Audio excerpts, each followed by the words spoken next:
let's talk about counting.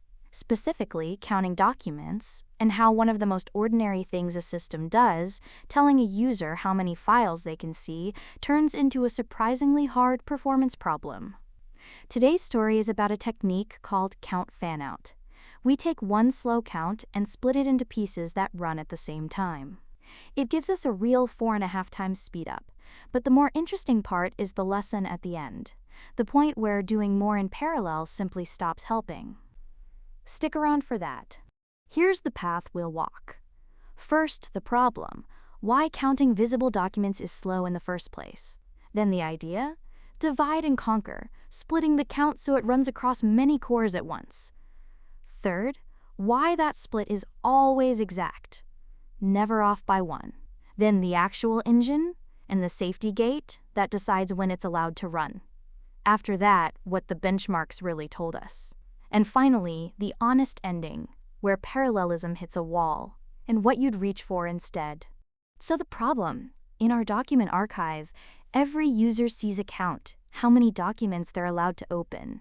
That's public documents, plus any document whose security tags overlap the user's own. Sounds simple, but under the hood, the system answers it with one query, on one thread, while it sifts through and deduplicates a huge pile of document and tag matches. For a heavy user on a big archive, that one count takes about 14 seconds. 14 seconds, while 5 other processor cores sit there doing nothing. And the page just waits. The work grows with the number of document and tag pairs, not with the answer itself. We want that waiting time back.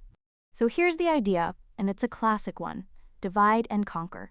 Instead of one core grinding through everything while the others nap, we split the single count into 6 smaller counts and run all 6 at the same moment, 1 per core. Watch the timeline. On top, the old way, 1 long bar, 14 seconds, 5 idle cores. Below, the new way, 6 short bars, all starting together, each handling roughly 1/6 of the documents, and they all finish around 3 seconds. Same total work, just spread out. And notice, fanout is off by default, and it never changes what a count means. It only changes how the count runs. Let me leave that picture up, because it's the whole concept in one frame. The key thing to see is that the 6 green bars are drawn to the same scale as the red one. They genuinely finish first. That gap is the 4.5 times speedup, made of nothing but cores that used to be idle. We didn't make the work smaller, we made more of the machine do it at once. Now, a fair question: if you chop a count into 6 pieces and add them up, how do you know you didn't miss a document or count one twice? This is where it has to be exact. An undercount, in a security context, looks like a leak. Here's the trick: every document carries a random number, its shard, somewhere in a space of about 1 billion. We cut that whole space into 6 neighboring ranges. No gaps between them, no overlaps. The very first range is open on the bottom, the last one open on the top, so absolutely every value is covered. Count each range, add the 6 results, and the total is exact, no matter how many pieces you split into, no matter how the data is spread. And that's the guarantee frozen on screen. Tile the space, count each tile, sum. Because the ranges perfectly cover the line, the sum always equals the true total. The number of pieces is just a performance knob. It can never change the answer. That separation between speed and correctness is what makes this safe to turn on. There's a subtle but crucial detail hiding in that shard number: why it's random. Splitting the value range into equal widths only gives equal work if the documents are spread evenly across it. So what if we split on something natural instead, like the date each document was created? Watch what happens. Documents arrive in bursts, a busy month here, a quiet stretch there, so the buckets come out wildly uneven, and one range ends up holding most of the documents. And here's the catch with parallel work: you're only ever as fast as your slowest piece. That one giant bucket becomes a straggler, while the other 5 cores finish early and just sit there waiting. The fix is beautifully simple. Don't split on anything real at all. Give every document a random number and split on that. Because it's uniformly random, every equal width range holds about the same count, automatically. No matter how the documents clump together by date, by security tags, or by folder. The buckets come out even. All 6 subcounts finish at the same time, and we actually get the full 4.5 times. That little random number is the quiet hero of the whole design. It's what turns equal width ranges into equal work ranges, so no single piece can ever dominate. Now the engine itself, and the nice surprise is that 3 small lines do all the real work. If the partition count is 1 or less, we just run the count normally. Fanout stays off. Otherwise, we build the ranges, hand each one to the thread pool, and here's the subtle bit, marked 5. We force all 6 to start before we wait on any of them. If we were lazy about it, they'd quietly run one after another. Serial, no speed up at all. Marked 6. When we add up the results, any failure in any piece throws immediately. We never return a half-finished sum, because a wrong count is worse than a slow one. And marked 7. If the whole fanout trips, we fall back to a single plain count. Slow but correct beats an error page.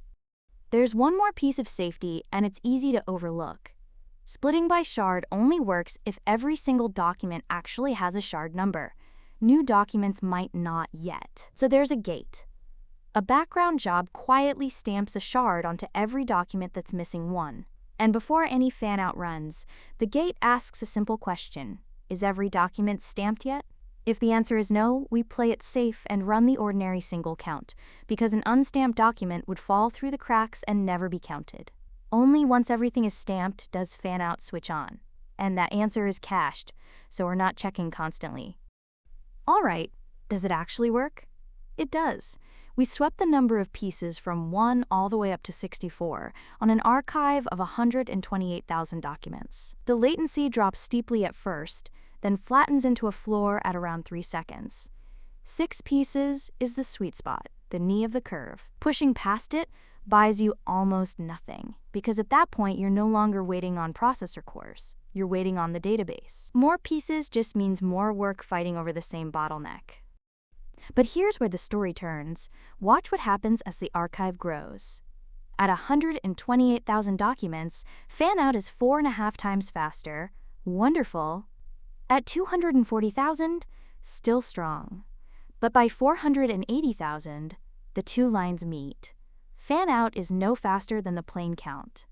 And not long after, both of them simply fall off a cliff and start failing outright with timeouts. The speedup didn't hold. It decayed. Why? This picture is the heart of it. When we fan out into 6 pieces, all 6 pieces still run against one database, a single primary node. At small sizes, that node has room to spare, so the 6 really do overlap and we get our speed up. But as the data grows, those 6 scans start fighting each other for the same processor, the same disk, the same limited pool of read slots. They stop overlapping and start queuing, 6 lanes merging into one. So the win was always a constant factor, and a constant factor shrinks relatively as the problem grows. We even tried 64 threads instead of 6. Same wall. The limit was never our threads, it was the database. You can see the exact moment it breaks here, in the machine's own vital signs. As the archive grows, our service burns about 4 cores. Healthy, busy, fan out, doing its job spreading the work. Memory stays flat. It was never the issue. But then, at a certain size, the processor usage collapses toward 0. Not because there's nothing to do, but because every thread is now just sitting and waiting on the disk. That's the cliff. The work outgrew what the database could hold in memory, and from there, no amount of parallelism matters. So here's the honest verdict. 6-way fanout is a genuine win, about 4.5 times exact, and it fails softly instead of erroring. Ship it, for the archive sizes we have today. But know its ceiling. The speedup decays to nothing by around 500,000 documents, and the count breaks entirely not far past that. And critically, it's limited by the database, not by our code. So throwing more threads, more pieces, or more servers at it does not help. Fanout divides the work by 6. It never removes the work. And that's the real lesson. To go faster at scale, you don't parallelize the scan. You stop scanning. 3 layers, each falling through to the next. First, cache the count, keyed so one cached answer serves every page of a search, and bump it only when documents change. Second, for the misses, pre-compute the heavy part of the query into a single indexed flag, so the database counts index entries without ever touching the documents. And third, if you still need more, roaring bitmaps, where counting visible documents becomes a few bitwise operations, exact, and basically instant no matter the size. Notice what's not on the list. More Fanout. So, 3 things to carry home. 1. Count Fanout is a real, exact, fail-safe win. Turn it on at 6-way for the sizes you have now. 2. Respect its ceiling. It's bound by the database, and it stops scaling well before 1 million documents, so don't reach for more parallelism to fix it. And 3, the big one. The idea worth keeping long after you forget the details. Parallelism buys you a constant factor. To actually bend the curve, you have to remove the work. Thanks for counting along with me.